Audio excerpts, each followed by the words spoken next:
Eu sou uma filha amada de Deus, em lutas e vitórias na área do luto, orfandade, medo, ansiedade, depressão, procrastinação e amor próprio. Eu sou Mariana. Sou a primeira filha de um casamento que findou-se quando eu tinha 15 anos e minha mãe apenas 35. Nesta época, me vi adulta, responsável por mim e por todos da minha casa muito cedo. Sim, os papéis se inverteram dentro da minha casa. Eu era a mãe da minha mãe, mãe do meu pai, mãe dos meus irmãos. Foram muitas lutas, batalhas, aos longos desses meus 41 anos. Mas uma coisa meus pais sempre colocaram à frente, mesmo com todas as dificuldades deles, que os estudos seriam os mais importantes da minha vida. Sim, eu sou a primeira da minha família a entrar em uma universidade. Hoje eu sou fisioterapeuta formada há 17 anos. Tenho minha clínica e, sim, meus pais tinham razão. A minha profissão me levou a lugares inimagináveis, inclusive aqui onde estou. Sou casada há 7 anos com Jean, o qual conheci através da minha profissão. Sou mãe do Jorge, de 11 anos, o qual é sobre essa etapa da minha vida que irei testemunhar, após ser mãe de verdade. As vitórias que tive com o meu filho Jorge, por causa dele, eu vim morar aqui em Cascavel. Com 20 dias de vida, tivemos o diagnóstico de falciforme. Para quem não conhece, é uma patologia que afeta o sangue. Corri na internet, me desesperei, fomos para orientações em São Paulo, e a equipe da APAI nos orientou a ficar perto da minha mãe, que reside aqui em Cascavel há 22 anos. Jorge começou a ter os sintomas da patologia. Sim, eu falo patologia e não doença, pois meu filho não é doente. Ele tem uma patologia que inspira muitos cuidados. E quando ele começou a ter os sintomas, nós já morávamos aqui em Cascavel. A partir de 1 ano, entramos no mundo hospitalar. Aos 3, em uma das internações, ele teve uma trombose cerebral, a qual, pelas mãos de Deus, não rompeu. A trombose cerebral, para quem não conhece, é o início de um AVC. Sim, com 3 anos. A partir daí, eu comecei a viver uma das áreas de lutas mais difíceis da minha vida, o medo. Ora, era medo dele morrer, ora, era o medo de eu morrer e ele não ter quem cuidasse dele. Deus foi tão maravilhoso que, em meio a tantas dificuldades, eu voltei a trabalhar na minha profissão. Conheci muitos pacientes que me auxiliaram nesta jornada, em especial Simone e o Sérgio Ravanello, que fazem parte do 30 Semanas. Que abro aqui um parênteses para agradecer a vida deles. Simone me fez voltar para Cristo. Ia me buscar em casa nas épocas mais difíceis da minha vida.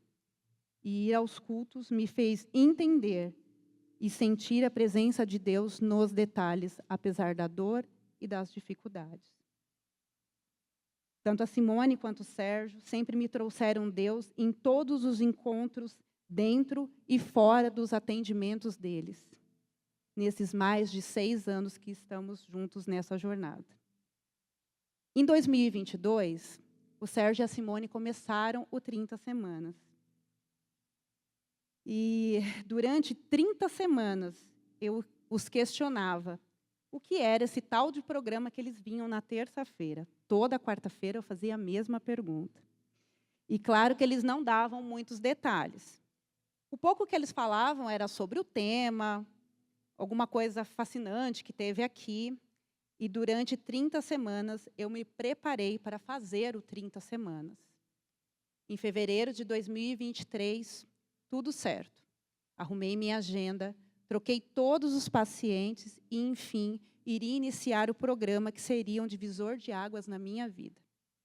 No primeiro dia do 30 Semanas, o meu filho estava internado há 4 dias. E nós não sabíamos o que fazer. Mas mesmo assim, pedi para minha mãe cuidar dele no hospital. Simone e o Sérgio me trouxeram um lanche e começou o louvor. E o inimigo começou na minha cabeça o que eu estava fazendo aqui. E o inimigo me dizia a todo momento: o seu filho vai morrer naquele hospital. E o que você está fazendo aqui?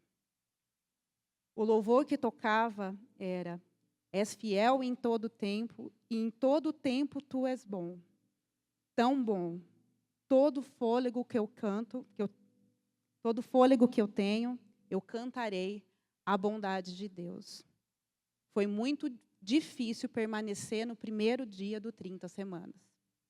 Ao chegar no hospital, meu filho teve uma das piores crises da vida dele. Foi uma das noites mais terríveis que tive já no hospital. E eu, em um determinado momento, sem saber o que fazer, eu ajoelhei e cantei o mesmo louvor.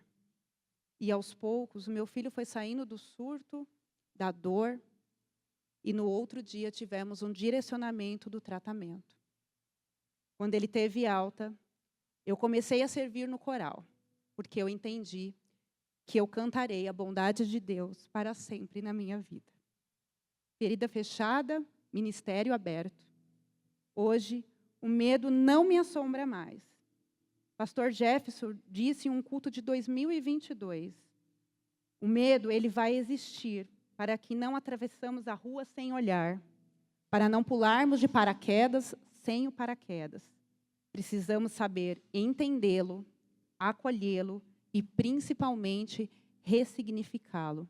E é isso que eu faço todos os dias que eu sinto medo.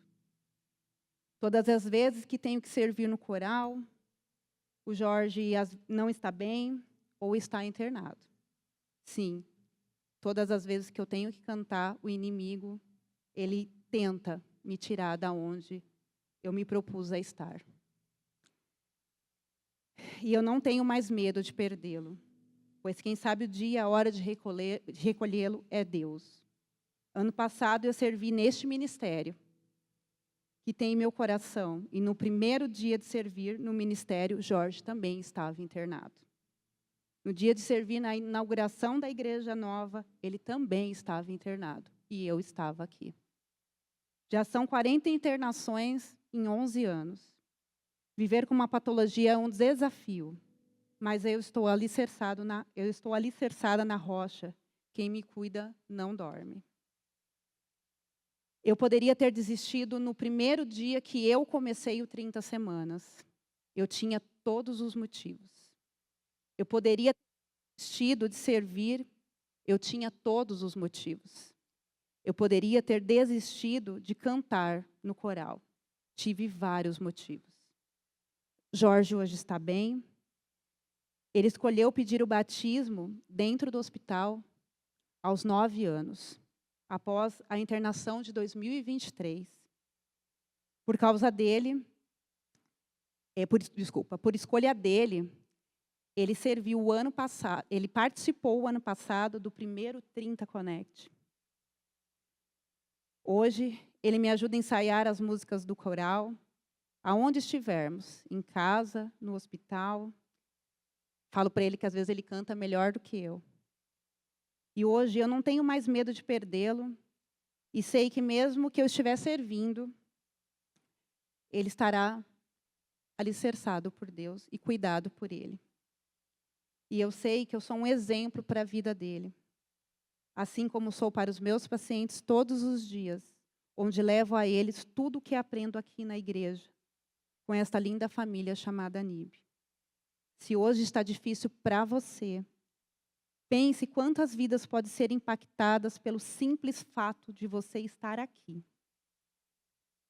de você ter vindo até aqui. Finalizo com um versículo que está em 1 João 4,18.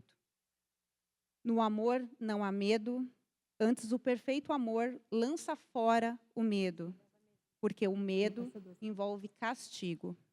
E quem tem medo não está aperfeiçoado no amor.